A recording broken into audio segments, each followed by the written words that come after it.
আসসালামু আলাইকুম রহমতুল্লাহি বাবরকাতুহু। সম্মানিত দর্শক, দিল্লির যে চাণক্য নীতি, সেই চাণক্য নীতির মায়াজালে বর্তমানে বাংলাদেশের রাজনীতি ঘুরপাক খাচ্ছে। পর্দার সামনে আমরা যে সকল দৃশ্য দেখতে পাচ্ছি, এগুলো আসলে কোনো ঘটনা নয়। পর্দার অন্তরালে যে সকল ভয়াবহ দৃশ্য প্রতিনিয়ত একেবারে সিনেমার মতো সেলুলয়েডে, এখন তো আর সেলুলয়েড নেই, সেই সেলুলয়েডের যুগে প্রতিটি দৃশ্য যেভাবে একটার পর একটা ফ্রেম হিসাবে, ছবি হিসাবে চিত্রিত থাকতো, আর সেই ফ্রেমগুলো যখন সিনেমার রিলে চালানো হতো, তখন আমরা একটা চলচ্চিত্র দেখতে পেতাম। ঠিক একইভাবে এই গত 14 মাস ধরে আমেরিকা, পাকিস্তান, চীন এবং ভারত, তারা সম্মিলিতভাবে বাংলাদেশের রাজনীতিকে নিজেদের বাগে রাখার জন্যে অসংখ্য স্টিল ছবি, হাজার হাজার ছবি প্ল্যান এ বি সি করে তারা সেটাকে আবার রিল বানিয়ে, চলচ্চিত্রের জন্য রিল বানিয়ে এখন তারা ছেড়ে দিচ্ছে।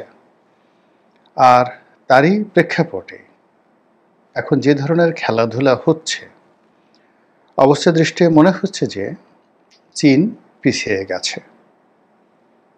দ্বিতীয়ত, পাকিস্তান যেভাবে একেবারে লম্ফঝম্প করেছিল আজ থেকে 6 মাস আগে, তাদের সেই লম্ফঝম্প নেই। আমেরিকা যেভাবে সরাসরি বাংলাদেশের বিষয়ে হস্তক্ষেপ করতে চাচ্ছিল, সেই জায়গা থেকে তারা পিছিয়ে গিয়ে তাদের যে পুরনো বন্ধু ভারতের সঙ্গে তাদের যে কূটনৈতিক তৎপরতা ছিল এবং যেটা প্রায় গত 15 বছরের, সেই কূটনৈতিক তৎপরতার হাত দিয়েই বা হাত ধরে বাংলাদেশের প্রেক্ষাপটগুলো তারা এখন পরিচালনা করতে চাচ্ছে। ফলে অতীতের সব হিসাবপত্র এলোমেলো হয়ে গেছে। আপনি যদি এই মুহূর্তে কতগুলো বিষয় দেখেন যেগুলো নিয়ে রাজনৈতিক অঙ্গনে খুব ঝামেলা হচ্ছে, যেমন গণভোট, উপদেষ্টাদের মধ্যে বিভেদ, কোন কোন উপদেষ্টা বিএনপি করে, কোন কোন উপদেষ্টা জামাত করে, কিংবা প্রশাসনের মধ্যে বিএনপি, আওয়ামী লীগ, জামাত, এই ঘরানার যে বিভেদ, বেসংবাদ এই সময়টাতে এসে মারাত্মক আকার ধারণ করেছে। এরপর সেনা সদস্যদের বিচার, জুলাই আগস্টের সময়টিতে যারা গোলাগুলি করেছে, মানুষ হত্যা করেছে তারা, এবং একই সঙ্গে যারা সেই শেখ হাসিনার জমানাতে গুম এবং খুনের সঙ্গে জড়িত ছিল, তাদেরকে আসামি করে যে যুদ্ধাপরাধের ট্রাইব্যুনাল, সেখানে যে বিচার চলছে, সেই বিচার প্রক্রিয়াতে নজিরবিহীনভাবে সাবেক এবং বর্তমান সেনা কর্মকর্তারা এখন এখানে আসামি হয়ে যেভাবে হাজির হয়েছেন এবং যেভাবে তারা ক্যান্টনমেন্টের মধ্যে স্থাপিত বিশেষ জেলের মধ্যে আছেন, এয়ার কন্ডিশন করা প্রিজন ভ্যানে করে আসা যাওয়া করছেন, এগুলো নিয়ে পুরো বাংলাদেশের রাজনীতি উত্তাল। অথচ আমাদের জীবন মরণ কতগুলো সমস্যা, যেমন ধরুন ঢাকা থেকে চট্টগ্রামের যে মহাসড়কটি, এটা খানা খন্দকে এরকম অবস্থায় পড়ে গেছে যে এখানে মাত্র 200-300 কোটি টাকা খরচ করলে এই রাস্তাটি চলাচলের উপযুক্ত হয়।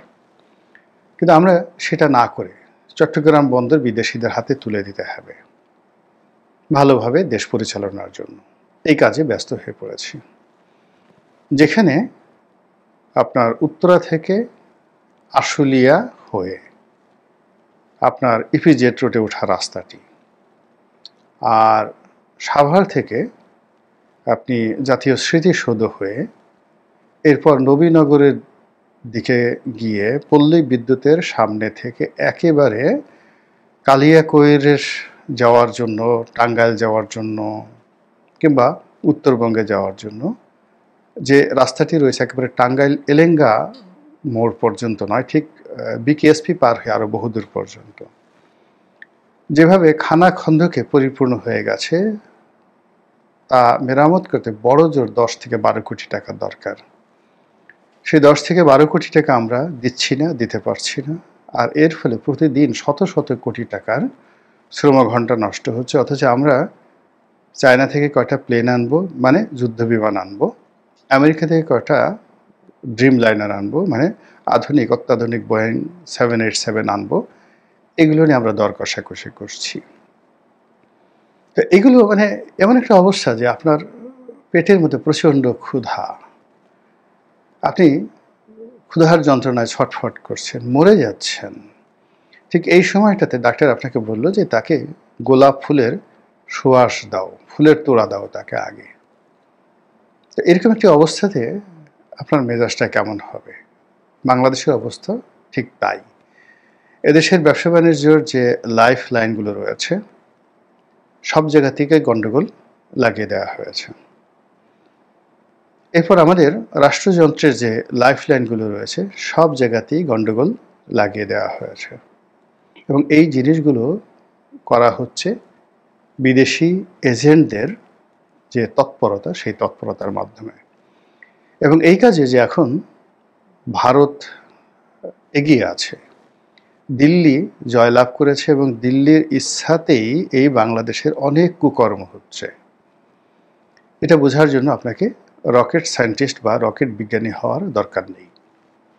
আপনি যদি রোমেন আফাজের সেই গল্পগুলো পড়েন, কাজী আনোয়ার হোসেনের সেই মাসুদ রানা পড়েন, কিংবা অন্য যে সকল গোয়েন্দা বইগুলো রয়েছে বাংলাদেশের জনপ্রিয়, খুব বেশি যাকে বলা হয় ফেলুদা পড়লেই হবে। সত্যজিৎ রায়ের ফেলুদাও যদি আপনি পড়েন তবু আপনি বুঝতে পারবেন যে এই বাংলাদেশে এখন যা কিছু ঘটছে এর পেছনে দেশি এবং বিদেশি গোয়েন্দাদের কি পরিমাণ হাত রয়েছে।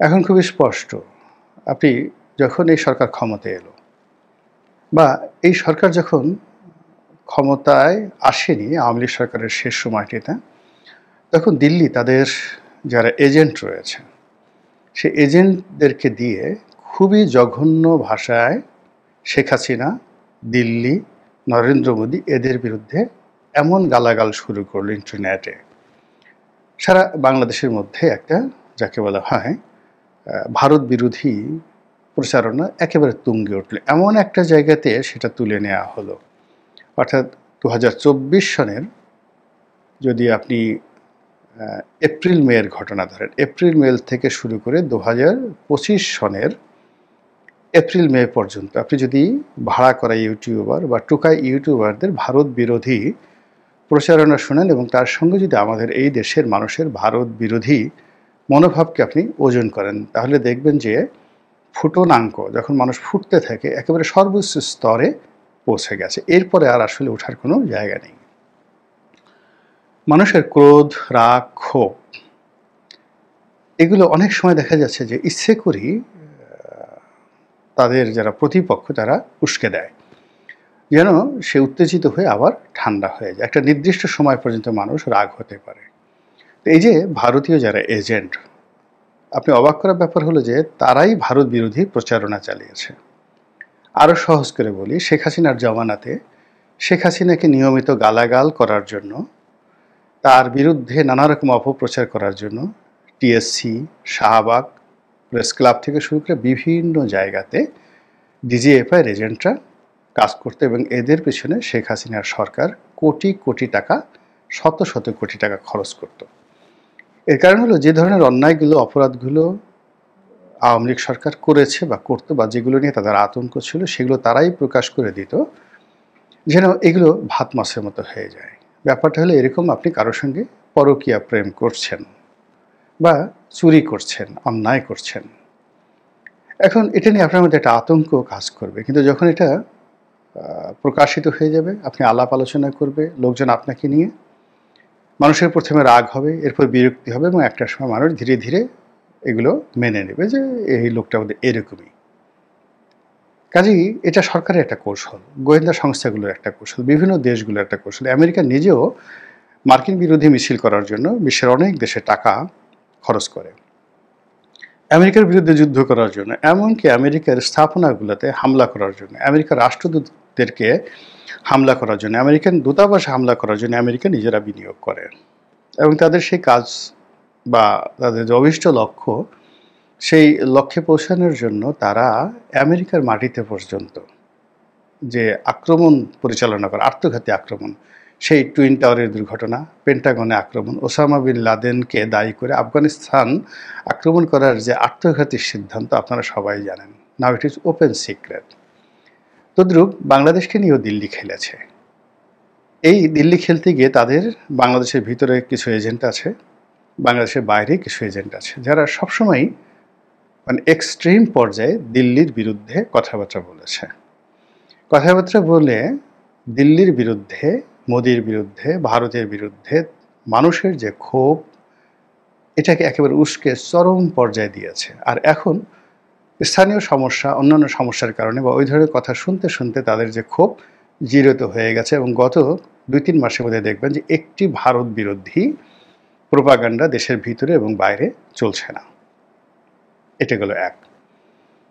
2 নম্বর হলো যে বাংলাদেশে যে সমস্ত মানুষ সাধারণত পজিটিভ রাজনীতি করেন, আমি কোনো দলের নাম বলবো না, কোনো ব্যক্তির নাম বলবো না, মোটামুটি পজিটিভ রাজনীতি করেন এবং রাজনীতির শীর্ষ পর্যায়ে আছেন, তাদের সবাইকেই ভারতের এজেন্ট রূপে ট্যাগ দেওয়া হয়েছে যে অমুক লোক ভারতের এজেন্ট, ও লোক র থেকে টাকা পাচ্ছে, ও ভারতের তাবেদার ইত্যাদি, যেগুলো সারা জীবন যাদের রাজনীতির মূল যাকে বলা হয় হাতিয়ার হলো ভারত বিরোধীরা। এবং কোনো অবস্থাতেই তারা ভারতের সাথে নেগোসিয়েশন করবে না, কিন্তু বাংলাদেশের রাজনীতিতে তারা খুবই গুরুত্বপূর্ণ ব্যক্তি। এইরকম ব্যক্তিদেরকে গত কয়েক বছর ধরে ভারতের প্ররোচনায়, ভারতের অর্থে অনেকগুলো প্রোপাগান্ডা মেশিন তাদেরকে ভারতের বা রয়ের এজেন্ট হিসেবে বর্ণনা করা হয়েছে। তো এই কাজগুলো করে এই ভারতের বা রয়ের যারা প্রোপাগান্ডা মেশিন, তারা জনগণের বিশ্বাস, আস্থা স্থাপন করেছে এবং অনেকটা ভেড়ার পালের মতো একটা বিশাল শ্রেণীর, অনুগত শ্রেণী তারা তৈরি করে ফেলেছে। এদের মাথা নাড়ানো ছাড়া, ঠিক ঠিক বলা ছাড়া, আর এই সকল যাকে বলা হয় ভারতের এজেন্টদের ন্যারেটিভগুলোকে মাথায় করে নিয়ে নাচা ছাড়া তাদের আর কোনো কাজ নেই। ভারত যে কাজটি এখানে করছে বা করে চলেছে দীর্ঘদিন ধরে, ঠিক সেম কাজটা কিন্তু ব্রিটিশরা করেছিল উসমানীয় খেলাফতে লরেন্স অফ অ্যারাবিয়ার মাধ্যমে। এবং পুরো একটা মহাযুদ্ধ, বিশ্বের যে প্রথম বিশ্বযুদ্ধ, এই প্রথম বিশ্বযুদ্ধকে ব্যবহার করে এবং একজন মাত্র কর্নেল পদমর্যাদার গোয়েন্দা কর্মকর্তা, ব্রিটিশ গোয়েন্দা কর্মকর্তার মাধ্যমে পুরো মধ্যপ্রাচ্যের মানচিত্র, ওই যে প্রথম মহাযুদ্ধের পরে তারা চেঞ্জ করে দিয়েছে, আজ পর্যন্ত একটি মানচিত্র স্থির অবস্থায় নেই। তো যে কাজটি করা হয়েছিল সেটা হলো লরেন্স অফ অ্যারাবিয়াকে মধ্যপ্রাচ্যের মুসলমানদের বন্ধু বানানো হয়েছিল, পশ্চিমাদের শত্রু বানানো হয়েছিল, এবং মুসলিম সেজে, মুসলিম হয়ে একেবারে মুসলমানদের তাঁবুর মধ্যে ঢুকে গিয়ে উসমানীয় খেলাফতের বিরুদ্ধে কোনো রকম নেতিবাচক কথা না বলে তাদের মধ্যে স্বাধীনতার মন্ত্র উজ্জীবিত করে দেওয়া হয়েছিল, বীজ বপন করে দেওয়া হয়েছিল।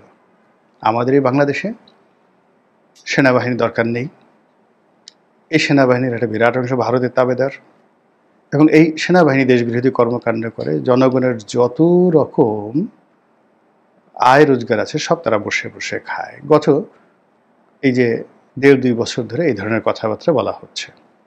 দ্বিতীয়ত হলো এই সেনাবাহিনীর দলীয়করণ হয়ে গেছে, এরা যাকে বলা হয় শেখ হাসিনার তাবেদার হয়, এর আগে যে সরকারি গেছে তাদের তাবেদার হয়েছে, এরশাদ থেকে শুরু করে বিভিন্ন সরকারের সময়টিতে। আর এরা শুধু খুন খারাপই করে, কুয়ো করে, অতএব এদের দরকার নেই। ক্যান্টনমেন্ট সরিয়ে দাও, উড়িয়ে দাও, বাংলাদেশের জন্য পুলিশই যথেষ্ট। কিংবা এখানে প্যারামিলিটারি গঠন করা হলো, 10 লাখ যুবক যুবতীদেরকে সামরিক প্রশিক্ষণ দেওয়া হলো, অস্ত্র থাকবে পুলিশের হাতে বা বিশেষ একটা গোষ্ঠীর হাতে, এবং যখন প্রয়োজন হবে সবাই যেন জনযুদ্ধ করতে পারে। এই ন্যারেটিভগুলো কতটা ডেঞ্জারাস আপনি একবার চিন্তা করেন। এই জিনিসগুলো এখন প্রচার করা হচ্ছে, আর এতে করে যে উপকার বা সবচেয়ে বেনিফিট হবে দিল্লি, সবচেয়ে বেশি বেনিফিট হবে নরেন্দ্র মোদী, সবচেয়ে বেশি বেনিফিট যদি হয় তাহলে আওয়ামী লীগ হবে, এবং শেখ হাসিনার জন্য হবে। এবং এই ন্যারেটিভগুলো এখন এতটা জনপ্রিয়তা পেয়েছে যে চোখ গোল গোল করে যে সমস্ত লোক অশ্লীল অশ্রাব্য ভাষায় সেনাবাহিনীকে গালাগাল দিচ্ছে, আওয়ামী লীগকে গালাগাল দিচ্ছে, ভারতকে গালাগাল দিচ্ছে এবং পাকিস্তানের ন্যারেটিভটা ফিরিয়ে আনার চেষ্টা করছে, 47 থেকে নতুন ইতিহাস তৈরি করার চেষ্টা করছে। আলটিমেটলি পুরো সমাজের মধ্যে বিভেদ, বিসংবাদ, ঘৃণাকে প্রবলভাবে জাগিয়ে দেওয়া হচ্ছে একটি সিভিল ওয়ারের দিকে। আর সেই কারণে এখন যে বিষয়গুলো একেবারে দরকার নেই, প্রয়োজন নেই এই মুহূর্তে, সেই বিষয়গুলো সামনে আনা হলো।